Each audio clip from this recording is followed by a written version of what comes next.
નમસ્તે મિત્રો, મારી યુટ્યુબ ચેનલમાં તમારું સ્વાગત છે.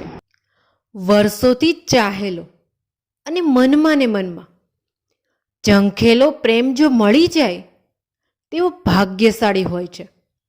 તો હૃદયમાં એટલો આનંદ ઉભરાઈ આવે છે કે જિંદગીનું પોટલું બાંધી તેની જ સાથે દૂર ને દૂર સફર કરવાનું મન થાય, કેમ કે આપણે સંતોષથી છલોછલ થઈ ગયા હોઈએ છીએ.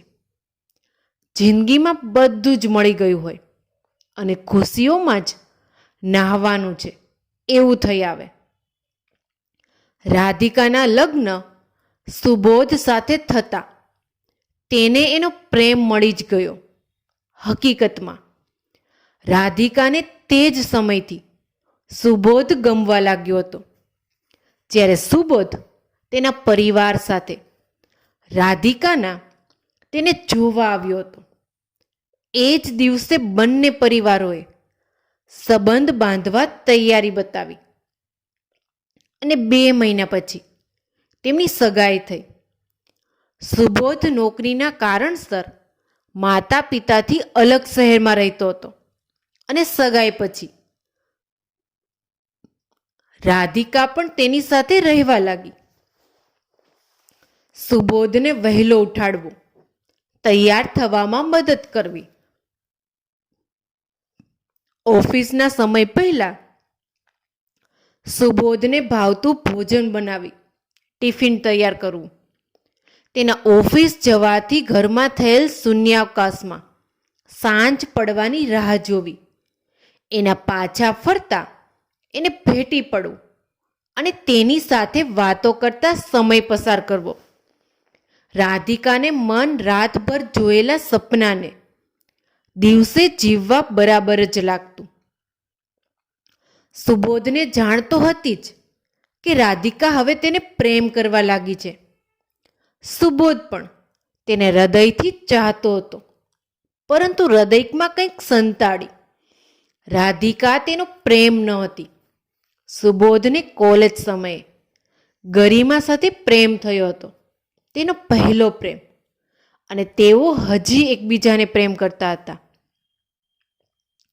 સુબોધ પહેલા જ સાચું કહી શક્યો હોત, પરંતુ રાધિકાનું કામણગારું રૂપ પહેલી વખત જોઈને તે લલચાયેલા મને કશું બોલી ન શક્યો.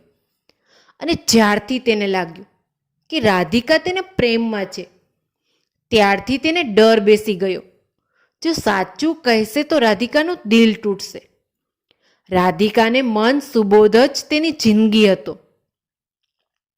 તે કંઈક ઊંધું પગલું ન લઈ લે. આ તરફ ગરિમા પણ તેને એટલો જ પ્રેમ કરતી હતી. સુબોધ દરરોજ સાંજે તેને મળતો, પણ રાધિકા વિશે કંઈ કહી શકતો નહીં. જ્યારે રાધિકા સુબોધના હૃદય સાથે સેતુ બનાવવા મથતી હતી, જેમાં તરતા બધા પથ્થરો પર એક જ નામ હતું: સુબોધ, સુબોધ, સુબોધ.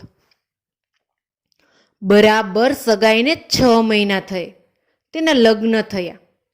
રાધિકા હવે સુબોધની અર્ધાંગીની હોવાથી વધુને વધુ અધિકાર બતાવતી હતી.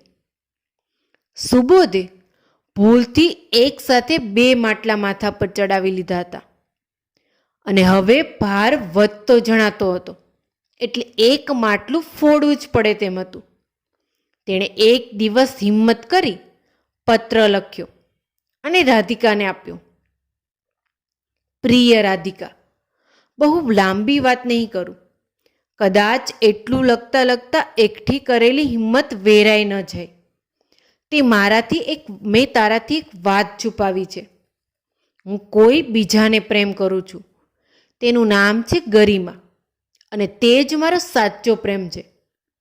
હું તને એ પ્રેમ ક્યારેય નહીં આપી શકીશ, અને શક્ય હોય તો આપણી વચ્ચે બનેલા સંબંધને ભૂસવામાં મારી મદદ કરજે. માફી તો તારા માટે હવે શક્ય નહીં હોય, છતાં કહું છું, મને માફ કરજે સુબોધ.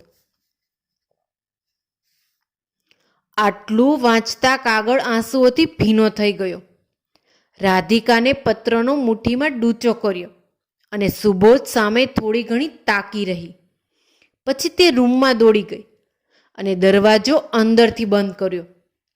સુબોધ તરત જ તેની પાછળ ઘસી આવ્યો અને કેટલીય વખત દરવાજો થપથપાવ્યો, પરંતુ રાધિકાએ ન જ ખોલ્યો. જો તમારામાં કોઈને જોતો પ્રેમ આપવાની તાકાત ન હોય તો કોઈની જિંદગી ખરાબ કરવાનો અધિકાર પણ નથી જ. 2 દિવસ થયા છતાં રાધિકા જ રૂમમાં જ હતી. સુબોધ 2 દિવસથી ઓફિસ નહોતો ગયો. 2 દિવસ પછી રાધિકા બહાર આવી. તેની સૂજેલી આંખો જોઈ સુબોધ સમજી ગયો કે તેણે ફોડેલા છલોછલ માટલાનું પાણી રાધિકાની આંખોમાંથી વહીને બહાર આવ્યું છે. તેને જોતા જ સુબોધ બોલ્યો, રાધિકા, અને તેના હાથમાં થેલો જોઈ અચકાયો. ક્યાં જાય છે તું? રાધિકા, હું આ ઘર છોડીને જાઉં છું. તમે અને ગરિમા અહીં રહી શકો છો, મને કોઈ મુશ્કેલી નથી, પણ મારી એક શરત છે. સુબોધ કાંઈ બોલ્યો નહીં. તેના ગળે ડૂમો ભરાઈ ગયો. રાધિકા, મારા માતા પિતા સામે આપણે પતિ પત્ની તરીકે જ રહેવું પડશે. તેમનું હૃદય આ ધક્કો સહન કરતા પહેલાં જ બંધ થઈ જશે. હું આ જ શહેરમાં ભાડે ઘર રાખી રહીશ, અને મારી સલાહ માનો તો આ વાત ગરિમાને પણ ન કહેતા, નહીં તો મારી સાથે તમે પણ પ્રેમ ગુમાવશો.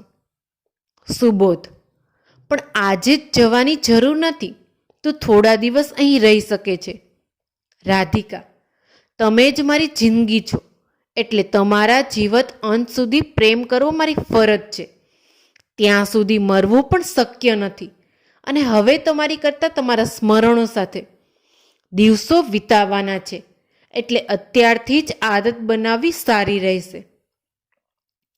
રાધિકા અલગ રહેતી થઈ. 3 મહિના પછી ગરિમા સુબોધ સાથે ઘરમાં રહેવા લાગી. રાધિકા હવે સુબોધના પ્રેમને કાળો પાટો બાંધી આંધળા પટ્ટાનો દાવ ઘરમાં એકલી એકલી રમતી હતી. તેને વાસ્તવિક જીવન કરતાં સુબોધની કલ્પનાઓથી ઊભું થયેલું જીવન જીવવામાં વધુ રસ હતો. તે આખો દિવસ સુબોધની પાત્રો લખવામાં વ્યસ્ત રહેતી. પોતાની ઈચ્છાઓ, ખુશીઓ, આદત, ગુસ્સો, નફરત, દુઃખ બધું જ તે સુબોધને પડે પડે કહેવા માંગતી હતી. પણ પછી વાસ્તવિકતાનો ખ્યાલ આવતા તે પત્રો સાચવીને મૂકી દેતી. આ તરફ સુબોધ ગરિમા સાથે સંતોષિત જીવન ગાળતો હતો. 2-3 દિવસે તે રાધિકાના ઘરે જઈ તેને મળી આવતો હતો.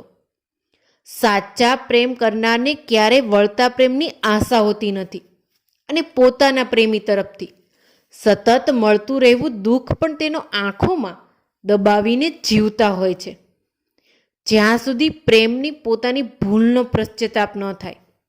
પરંતુ સુબોધે રાધિકાની આંખોમાં તેના પ્રેમની કવિતા અને પોતાની ભૂલોના ગોટાળા વાંચવાની કોશિશ જ ન કરી. ધીમે ધીમે 3 વર્ષ વીતી ગયું. સુબોધનું સ્વાસ્થ્ય કથળવા લાગ્યું.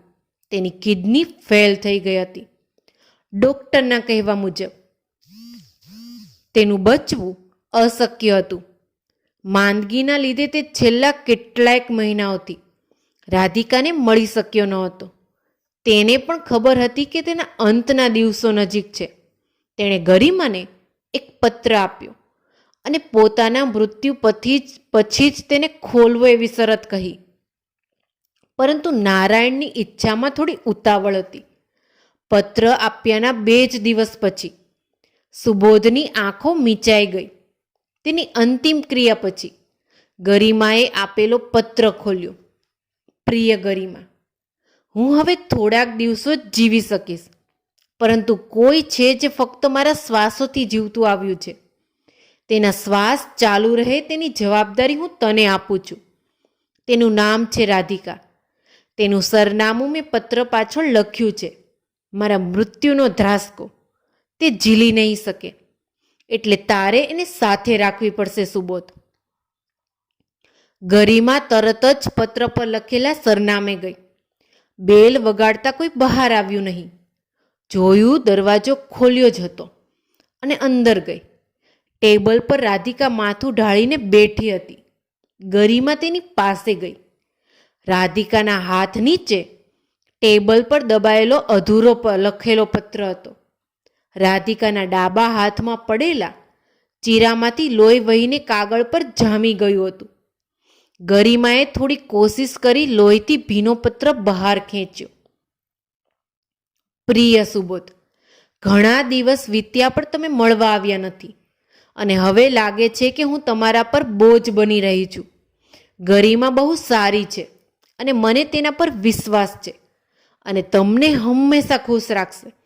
મને હવે મારા અંતિમ દિવસો પાસે આવતા જણાય છે. મારી ચિંતા ન કરતા.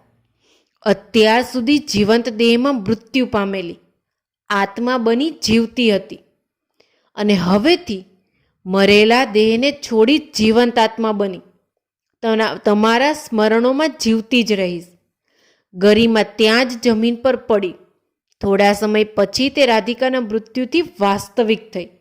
રાધિકાની નિર્જીવ આંખોમાં સુબોધ માટેનો પ્રેમ ધ્રુવના તારાની જેમ હજુ ચમકતો હતો, જે સુબોધ અત્યાર સુધી જોઈ શક્યો ન હતો. ગરિમાએ ટેબલના ખુલ્લા ખાનામાંથી બાકીના પત્રો કાઢી એક પછી એક વાંચવા લાગી. પત્રોમાં દબાયેલી રાધિકાનો સુબોધ માટેનો નિસ્વાર્થ, અનહદ, અવર્ણનીય